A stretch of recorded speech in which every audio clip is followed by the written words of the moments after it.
Vai. Boa noite, meus irmãos. Hoje é terça-feira, dia 22/6/2021. Nós estamos aqui com mais um estudo do Alicerce Bíblico, um estudo que nós fazemos toda terça-feira. E hoje nós teremos a apresentação do pastor Hélio Vezan, a pregação, e eu vou estar passando para ele já tomar início de mais este culto. É com você, pastor Hélio. Amém, Valdo. Glória a Deus. Queria só fazer uma breve oração. Fecha seus olhos e... Senhor Jesus, eu te agradeço por tudo que o Senhor tem nos dado e tem operado bem sobre as nossas vidas. Peço, Pai, que o Senhor abençoe aqueles que estão nos ouvindo, aqueles que irão nos ouvir também. Peço, Senhor, que o Senhor nos alimente sempre com a Tua palavra e o entendimento da Tua palavra, em nome de Jesus. Amém. Muito bem, se você chegou aqui via os nossos canais no YouTube ou nossas redes sociais, seja bem-vindo. Nós somos uma igreja evangélica, uma igreja pequena. Atualmente nós estamos só fazendo cultos de maneira remota, por causa da pandemia. Mas você é bem-vindo, venha participar conosco. Nosso site da igreja tem todos os horários lá, os horários de culto. É o www.igrejadeinterlagos.com.br. Tá bom? Bom, este culto que nós fazemos às terças-feiras é um culto de estudo bíblico. E hoje, basicamente, eu vou falar sobre a natureza do homem, parte 2. Há 2 semanas atrás eu falei sobre a natureza, a origem do homem, né?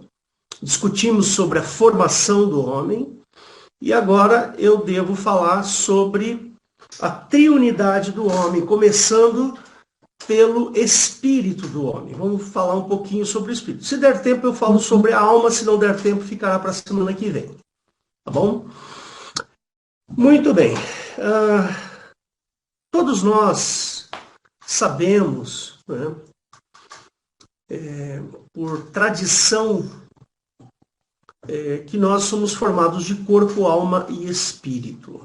Pelo menos é assim o que a filosofia diz e o que a Bíblia diz e o que nós temos recebido ao longo de toda a nossa formação, que o homem é formado de corpo, alma e espírito. Não é? E vamos ver então, vamos estudar um pouquinho sobre esta parte da constituição humana. Né? Então, se prepara aí, prepara o seu caderninho para fazer anotações, porque é muito interessante o que eu vou falar, pode até chocar um pouco, porque basicamente nós somos bombardeados pela cultura que existe na nossa sociedade e às vezes a nossa cultura ela está um pouquinho distorcida em função de pensamentos que às vezes não são bem explicados e a gente acaba tomando por pressuposto. E a gente tem que lembrar que a pressuposição ela não é correta, ela é pressuposição. Né? Teorias são teorias, não são fatos. Né? Então nós precisamos tomar um certo cuidado, que a nossa sociedade ela é bombardeada por filmes, por televisão, por rádio, por romances, por livros e uma série de coisas que tentam versar sobre as questões que eu vou falar aqui. Né? Mas tudo que eu vou falar aqui é uma base bíblica, ou seja, a origem da fé cristã é a Bíblia, tá certo? Elas não são pressuposições de pessoas que fazem filmes, ou que escrevem livros, ou que fazem televisão, ou que fazem algum tipo de comunicação. E o que eu vou falar aqui é absolutamente bíblico. Né? Para quem não me conhece, meu nome é Hélio e eu sou pastor nesta igreja, juntamente com o pastor Valdo, que me antecedeu aqui. Então, vamos lá. No Velho Testamento, o homem é composto por duas substâncias. Lá no Velho Testamento, quando você lê Gênesis 1 e 2, como nós fizemos aqui a semana passada, você vai perceber que o homem é feito de duas substâncias. A primeira substância é a material, ou seja, a matéria, é isso que nos compõe. Átomos, moléculas, células, proteínas, etc, etc. A segunda substância é uma substância imaterial, que é a alma. Lá no Velho Testamento, se você abrir em Gênesis capítulo 2, verso 7, eu vou mostrar aqui para você, embora já tenhamos visto isso muitas vezes, não é? Só um minutinho, só um segundinho que eu preciso. Pronto, aqui. Vamos lá. Agora sim. Vamos lá em Gênesis. Gênesis no capítulo 2, verso 7. Então ele fala assim: e formou Jeová Deus, quando a palavra Senhor estiver escrita em maiúsculo, toda ela maiúscula, a tradução vem de Jeová. Então eu vou ler como Jeová, esse é o correto. E formou Jeová Deus o homem do pó da terra, parte material. E soprou em suas narinas o fôlego da vida. E o homem foi feito, então, alma vivente. Tá certo? Então, tudo aquilo que tem alma na Bíblia é vida. Se você olhar aqui em Gênesis capítulo 1, lá no verso...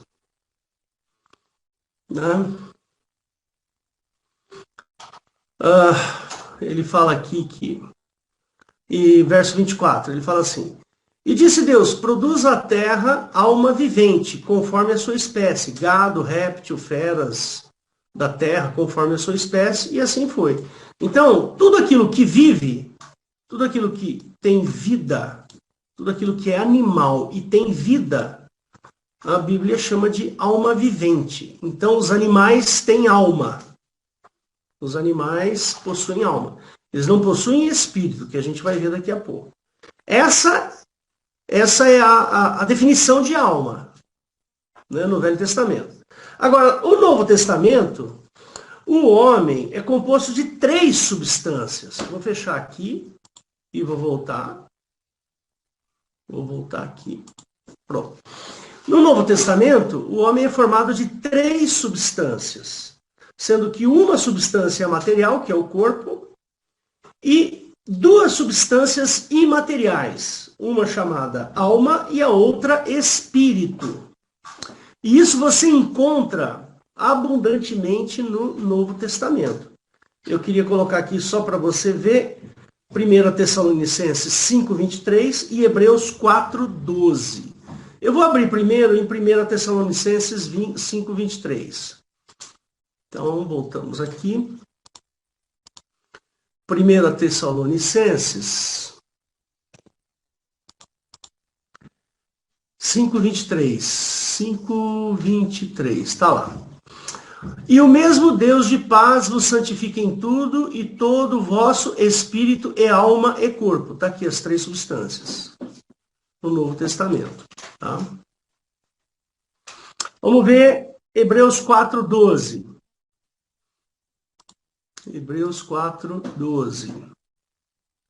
Ele fala assim: porque a palavra de Deus é viva e eficaz, e mais penetrante que espada alguma de 2 gumes, que penetra até a divisão da alma e do espírito. Então está aqui as 2 substâncias. E das juntas e medulas, e é apta para discernir os pensamentos e intenções do coração. Muito bem. No Novo Testamento, ele trata dessa forma, tá certo? Porém, no Velho Testamento, ele mistura. Às vezes ele chama a alma de espírito, às vezes o espírito ele chama de alma. Ou seja, há uma confusão, não está claro no Velho Testamento essa distinção, tá ok? Então a gente precisa tomar um certo cuidado quando for falar de alma e espírito. O objetivo dessa preleção aqui é justamente definir direitinho para você o que é alma e o que é espírito. Porque existem muitas definições que são definições vindas de outras religiões, do espiritismo, vindas do hinduísmo, das religiões da Índia, dos celtas e etc, etc.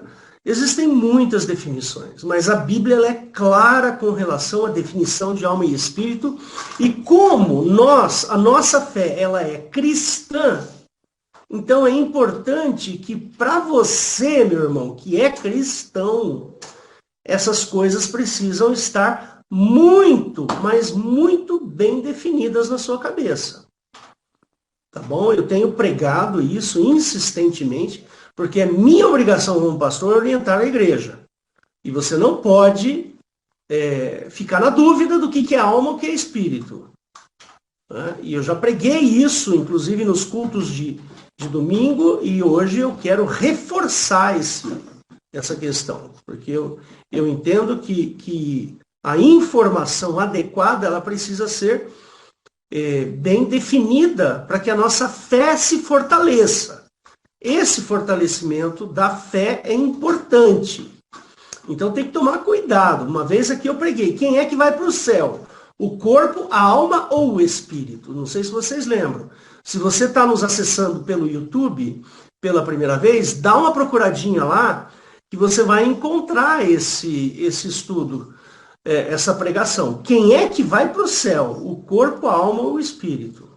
Tá ok? Então você veja lá se você tem curiosidade, assiste essa pregação que ela é muito interessante. Muito bem. E eu só para registrar aqui para você. Às vezes eu chego para um irmãozinho cristão e falo assim, e aí, quem é que vai para o céu? O corpo, a alma ou o espírito? Ah, é o espírito. O outro, não, é a alma. Ah, não sei. Então fica aí. A gente não pode ter essa dúvida não, tá? Embora distintos, né? São coisas distintas, alma e espírito, elas são inseparáveis. Tá bom? Alma não se separa do espírito, que por sua vez não se separa do corpo. É estranho isso, né? Mas o dia que o corpo morrer, onde que fica a alma e o espírito? A alma e o espírito carecerão de um corpo. Por isso que Jesus promete ressurreição. Ressurreição é a volta da vida ao corpo que morreu.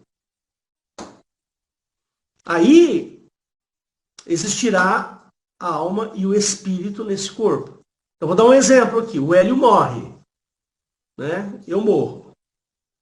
Aí, morri. Ah, mas e a alma e o espírito do Hélio? Está morto junto com o Hélio. Mas como está morto? Está morto. Aí Jesus volta. Quando Jesus volta, o Hélio ressuscita. Na ressurreição, aí eu recobro a vida. Eu recobro a vida. Ressurreição significa voltar a viver. Ótimo. Não existe essa possibilidade de separação corpo, alma e espírito. Não existe isso. Ah, mas e Paulo, que não sabia se foi lá no terceiro céu e tal? Ali é outra história, é outra coisa. Aquilo ali merece um estudo à parte, né? Mas muito bem, esse é o caminho. O caminho que nós precisamos entender é que corpo, alma e espírito são indissociáveis, mesmo morto. Percebe? As religiões que tem por aí, né, diz que o espírito vai para um lugar, a alma vai para outro, que vai acontecer isso, e aí depois a pessoa reencarna, e depois não sei o quê. Não, no cristianismo não tem isso. O cristianismo existe uma coisa chamada ressurreição. Paulo, em Tessalonicenses, ele fala, em 1 Coríntios 15 também fala, e em diversos outros versículos fala que a morte para o cristão é como um sono, é como estar dormindo. Quando eu vou para minha cama e durmo, o meu corpo repousa, a minha alma e o meu espírito não saem de mim. Deu a entender? Não existe a possibilidade de, enquanto eu estiver dormindo lá na minha cama, a minha alma e o meu corpo saem de mim e vão vagar por aí. Não. Não existe isso. Por isso que Paulo usa o termo dormir. Faz essa analogia. E morte para o cristão é sono. Porque Jesus não considera que o cristão está morto. Aquele que morrer, ainda que esteja morto, viverá. É assim que Jesus fala. Então, a gente precisa tomar um certo cuidado em achar que alma e espírito saem do corpo. Isso não existe dentro do cristianismo. Isso não acontece dentro do cristianismo. Ah, pastor, mas como é que você explica aquele fato? O sujeito vai lá no centro espírita e aí o médium incorpora lá o espírito de uma pessoa e essa pessoa começa a falar tudo. Começa a adivinhar um monte de coisa. Como é que isso pode? Esse fenômeno, como é que você explica? É um fenômeno. É complicado isso aí. Mas eu já te adianto. Com certeza não é o espírito de alguém. Com certeza, porque a Bíblia me garante isso. Pode ser qualquer outra coisa. Menos, vou dar o exemplo da minha avó. Tá certo? Eu vou lá no centro espírita, o espírito da minha avó baixa lá no médium e começa a falar coisas do meu pai, coisas de mim quando eu era criança, que só eu sei, só eu lembro, e as minhas lembranças corroboram que aquele que está falando através do médium é realmente a minha avó. A Bíblia me garante que isso não é possível. Ela garante isso para mim. Então não é o espírito da minha avó. É outra coisa. Tá bom? Ou eu confio que está na Bíblia, eu confio no que os apóstolos me deixaram, me legaram, ou eu confio que Jesus me falou, ou então eu crio uma nova religião. Vai lá e cria uma nova religião e põe lá os seus princípios, os seus achismos, o que você quiser. Mas dentro do cristianismo isso não é possível. Ok? Então a pessoa que está dentro do médium não é o espírito da minha avó. Por quê? Porque a Bíblia garante que a minha avó está aguardando a ressurreição. E isso vai acontecer. A ressurreição é um fato, vai acontecer. Ok? Então tomem cuidado, vocês que são cristãos. Não começa a pensar errado. Achar que existe a possibilidade de uma pessoa desencarnar. Esse não é o raciocínio cristão. De jeito nenhum. Por que você é tido como cristão? Porque você crê em Cristo e crê naquilo que Cristo escreveu. Escreveu não, porque ele não escreveu nada, né? Aquilo que foi escrito a respeito de Cristo. Aquilo que as leis as quais, ou as doutrinas as quais Jesus pregava. Percebe? Por isso você é considerado cristão. Se você acredita um pouquinho no cristianismo, um pouquinho no muçulmano, um pouquinho no espiritismo, desculpa, mas você não é cristão. Deu para entender? Tudo bem, você tem o direito de falar assim, não, eu não concordo com o pastor Hélio. Não concordo. Você tem o direito de falar. Cada um tem o direito de pensar como quiser. Isso é um fato.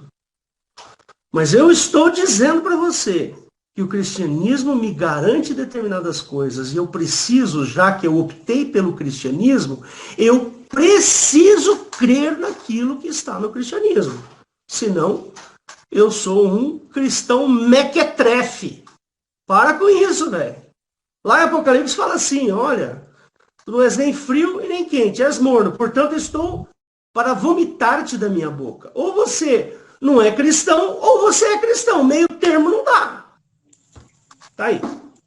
Então, embora os dois sejam distintos, alma e espírito são inseparáveis e muitas vezes confundem-se um com o outro. Se quiser anotar, Eclesiastes 12:7 tem alguma coisinha, e Apocalipse 6:9. Eclesiastes 12:7 e Apocalipse 6:9. Então agora eu vou passar a falar sobre o espírito do homem. O que é o espírito do homem? É importante ressaltar que somente é dado ao homem o espírito, que é o que nos faz diferente dos animais. Aos animais é dado somente a alma, pois é a alma que faz com que os seres vivam. É assim que está na Bíblia. Se você quiser ver, Gênesis 1:20. Vamos abrir lá, Gênesis 1:20. Aqui, ó. Gênesis 1, verso 20. E disse Deus, produzam as águas abundantemente répteis de alma vivente. Olha, um réptil tem alma vivente. E voem as aves sobre a face da expansão dos céus. E Deus criou as grandes baleias e todo o réptil de alma vivente, que as águas abundantemente produziram conforme as suas espécies, toda ave de asas conforme a sua espécie, e viu Deus que era bom.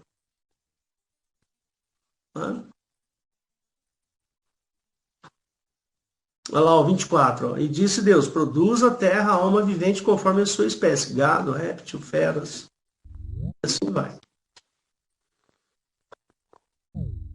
Muito bem. O que nos diferencia dos homens? É justamente o espírito. Ah, mas eu preciso entender o que é espírito. Tá certo? E é o que a gente vai falar agora para vocês. Né? Eu vou clicar aqui, pronto. Muito bem. Em Jó, capítulo 32, verso 8, indica que é no espírito que reside a inteligência. Então, o ser humano é inteligente porque lhe é dado o espírito. E o que nos faz diferentes dos animais. E a alma estão os desejos e instintos do homem. Vamos abrir lá? Jó 32, verso 8.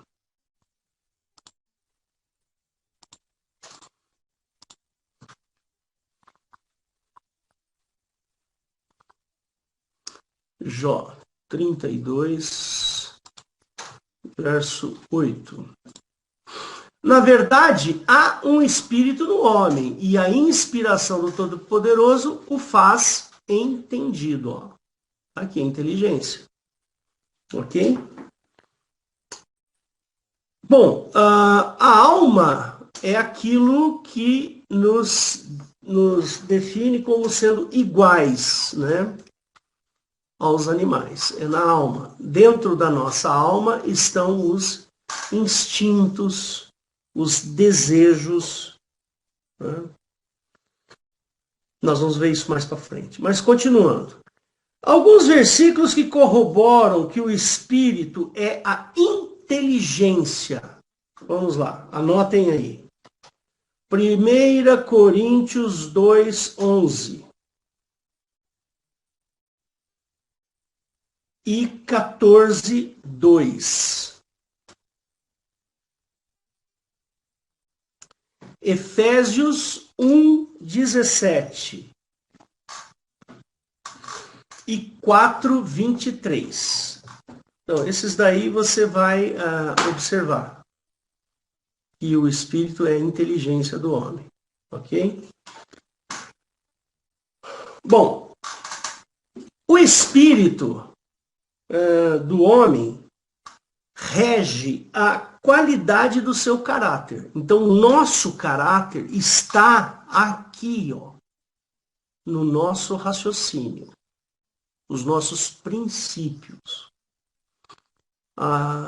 os valores mais internos que você tem. Esses estão dentro do teu espírito, dentro da sua inteligência. Quando você foi criado pelos seus pais, pelo ambiente em que você viveu, foi-lhe imputado ensinamentos, e esses ensinamentos ficaram impregnados no seu espírito. Tá bom? Então pega a caneta aí que eu vou botar mais alguns versículos, eu não vou ler todos não, mas você anota aí, tá? Então, o espírito do homem rege a qualidade do seu caráter. Vou dar alguns exemplos, tá? Espírito altivo, está lá em Provérbios 16, 8. Espírito altivo. Eu vou te dar uma lista aqui de 1, 2, 3, 4, 5, 6, 7, 8 espíritos, ou 8 coisas que podem conter dentro do nosso espírito. Então, vamos lá, espírito perverso, olha, perversidade está aqui, ó, da nossa cabeça. Isaías 19, 14, anota aí, Isaías 19, 14. Espírito rebelde, anota aí, espírito rebelde, está lá em Salmos 106, verso 33, anota aí. Salmos 106, verso 33, o espírito rebelde. O espírito impaciente. Espírito impaciente. Está em Provérbios 14, 29. Espírito perturbado. Você pode ler lá em Gênesis 41, 8. Espírito contrito e humilde. Espírito contrito e humilde. Está lá em Isaías 57, 15 e Mateus 5, 3.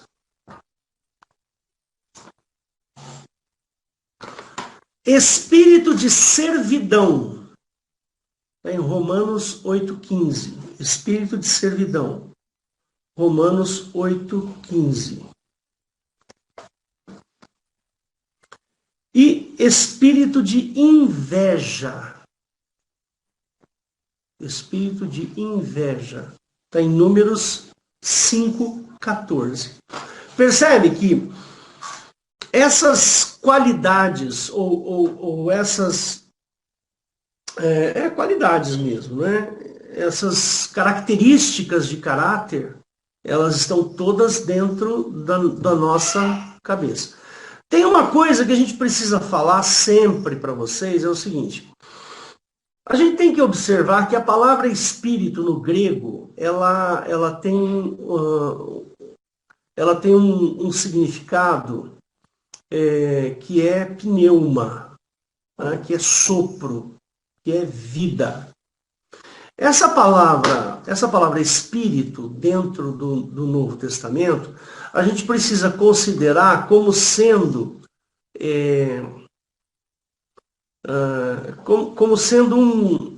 uma posição, ou como sendo uma ideia, uma posição pessoal ou uma ideia.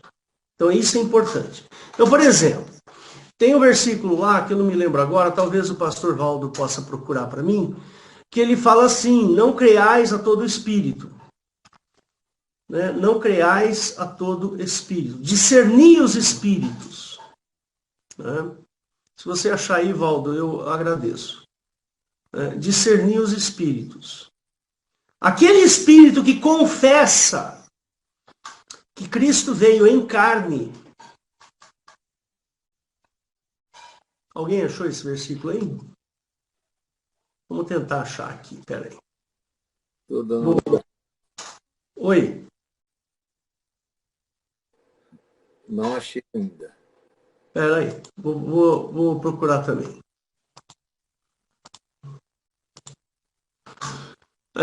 Graças a Deus a gente tem essa Bíblia aqui online, Bíblia eletrônica aqui, né?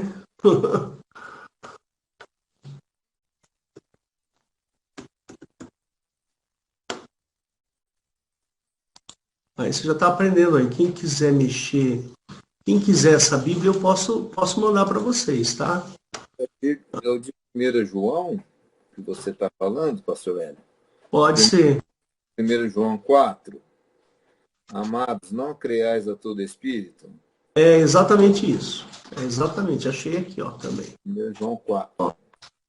Ele fala assim: amados, não creais a todo espírito, mas provai se os espíritos são de Deus, porque já muitos falsos profetas se têm levantado no mundo. Nisto conhecereis o Espírito de Deus. Todo espírito que confessa que Jesus Cristo veio em carne é de Deus. Precisa tomar um certo cuidado, porque isso aqui é um prato cheio.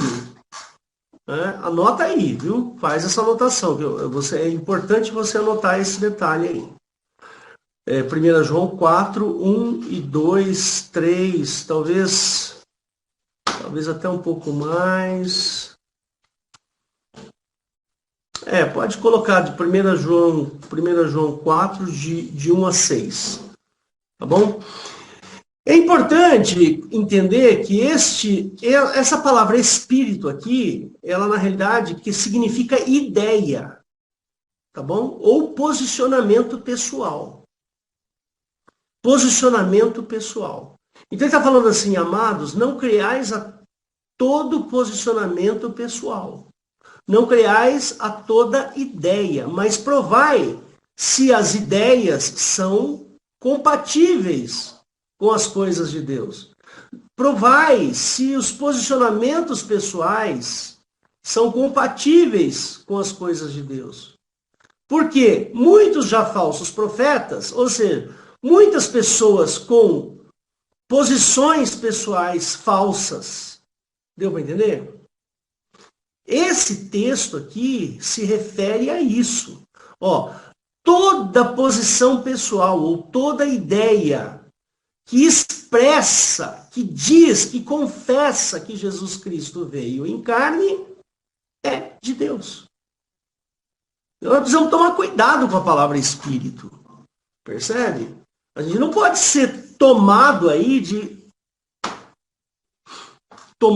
por uma pessoa que eventualmente não tem conhecimento das coisas de Deus, né?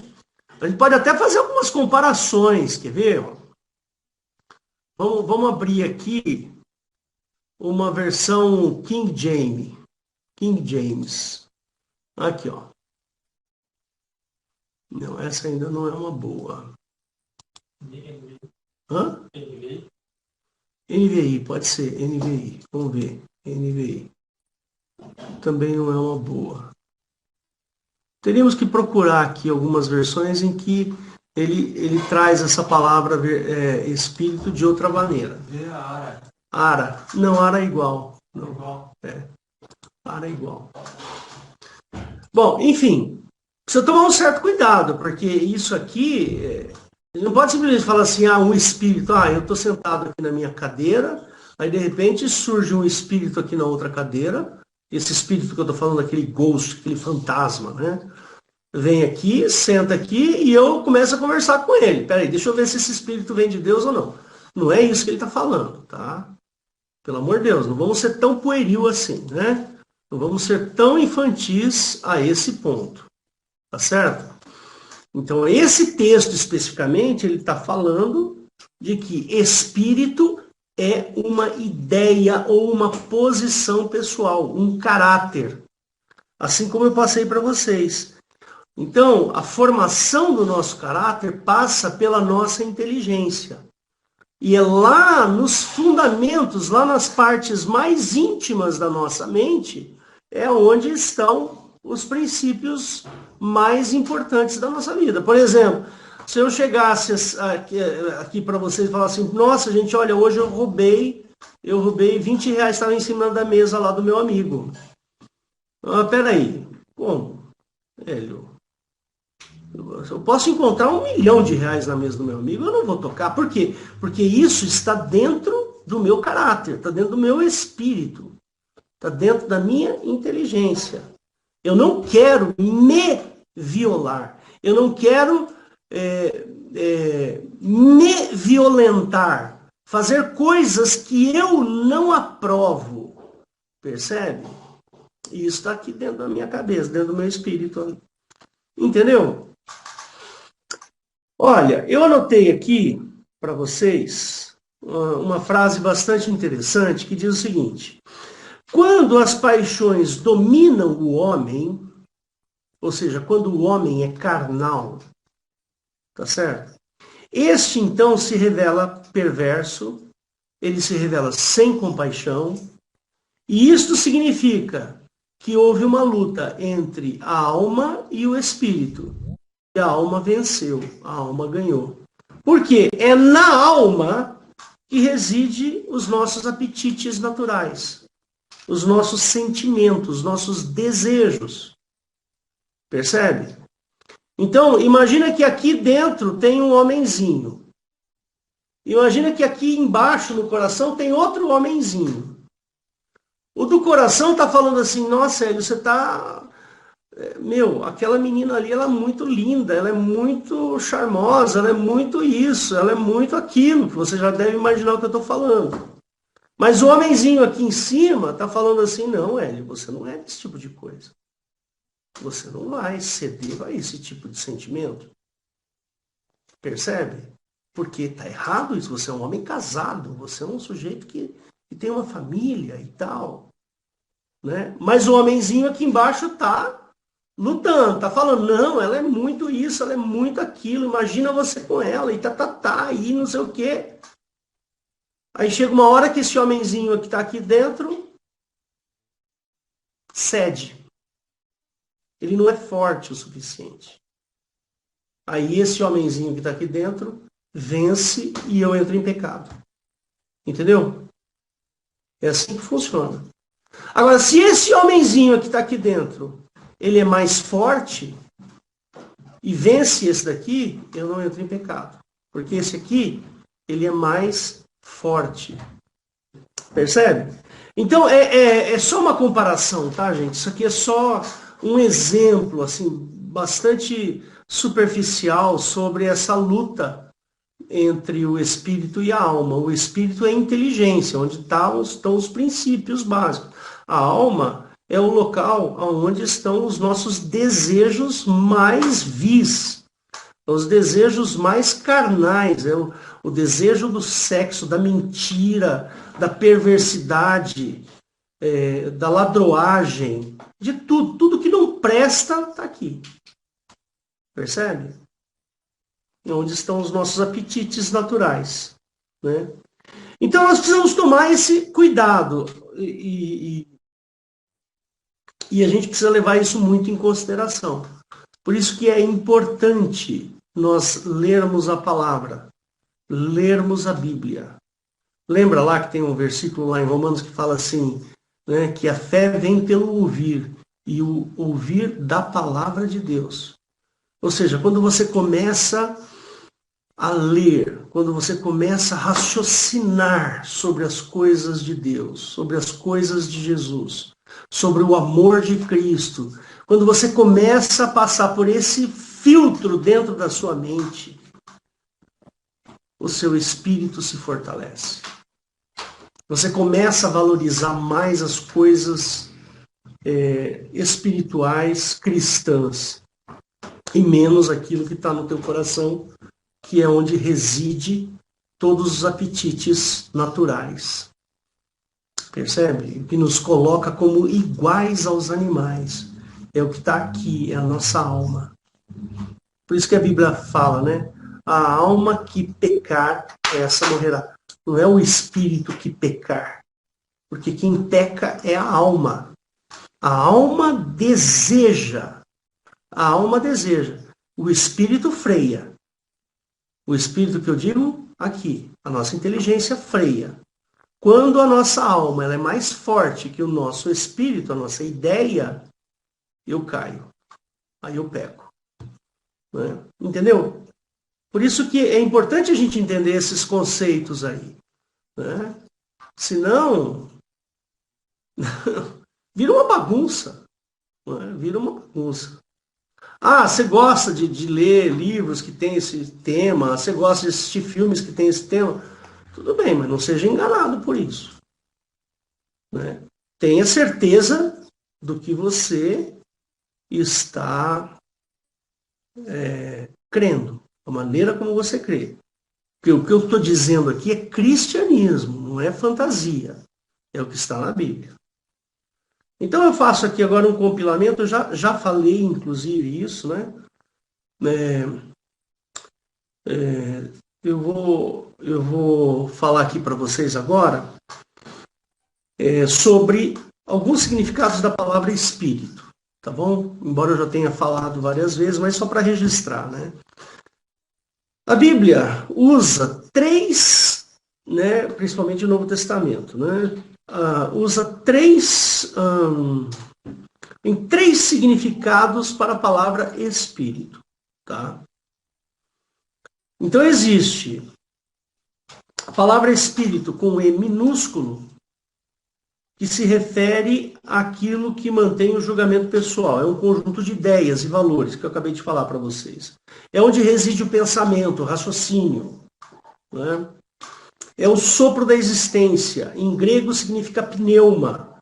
Aquilo que os homens, que mantém os homens vivos. É o simpático e o parasimpático. Eu já falei isso para vocês. Né?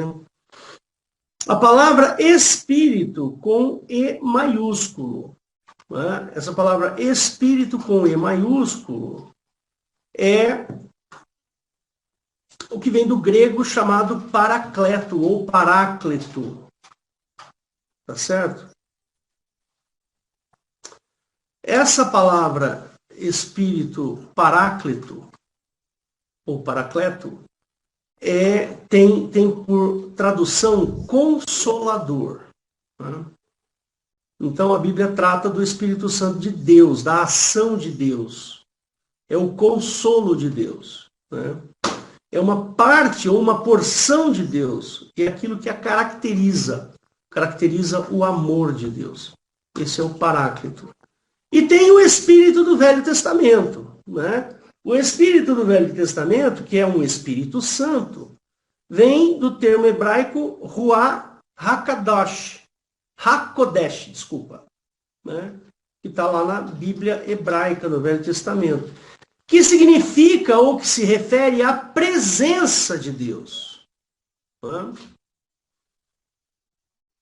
Por exemplo, quando Jeová aparece para Moisés, ou quando Jeová aparece para Abraão. Então é esse Espírito, é a presença de Deus, tá bom? Existe também uma outra expressão no Novo Testamento, que é o Espírito de Cristo. Tá certo? Que aí vem corroborar aquela primeiro significado que eu mostrei para vocês, que acho que está lá em Hebreus. Não me falha isso, né? Deixa eu procurar aqui, eu já te falo aonde está essa história do Espírito de Cristo. Vamos procurar aqui, ó.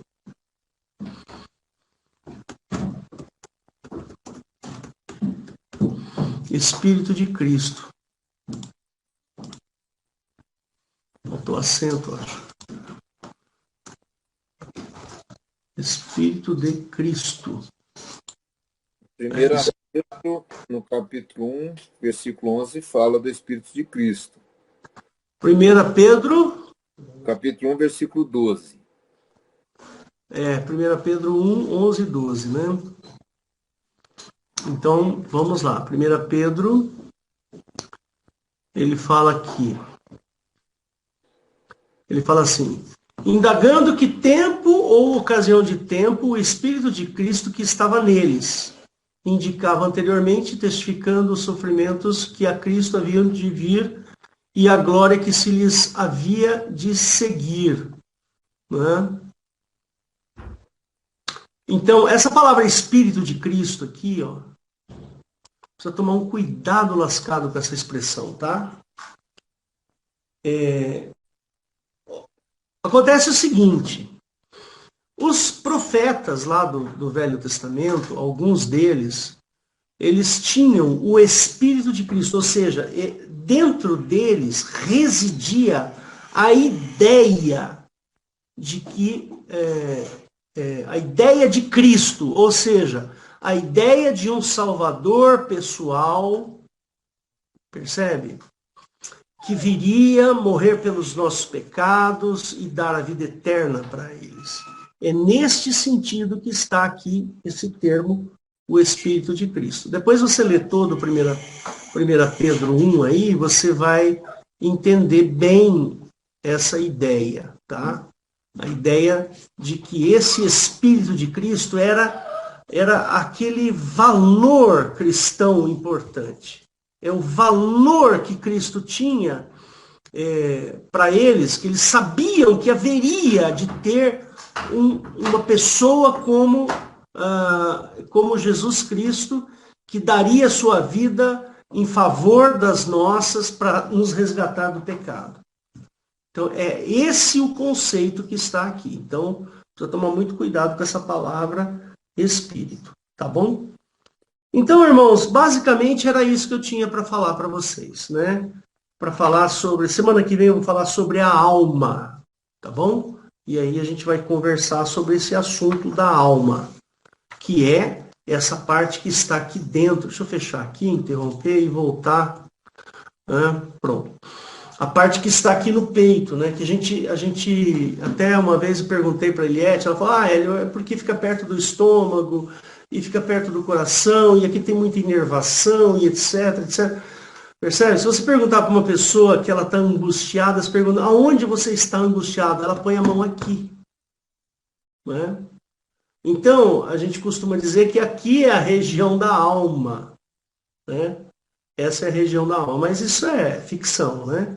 Só por uma questão de sensação, de sentimento. Né? A gente sabe que tudo acontece aonde? Aqui dentro da nossa cabeça, né? Cérebro.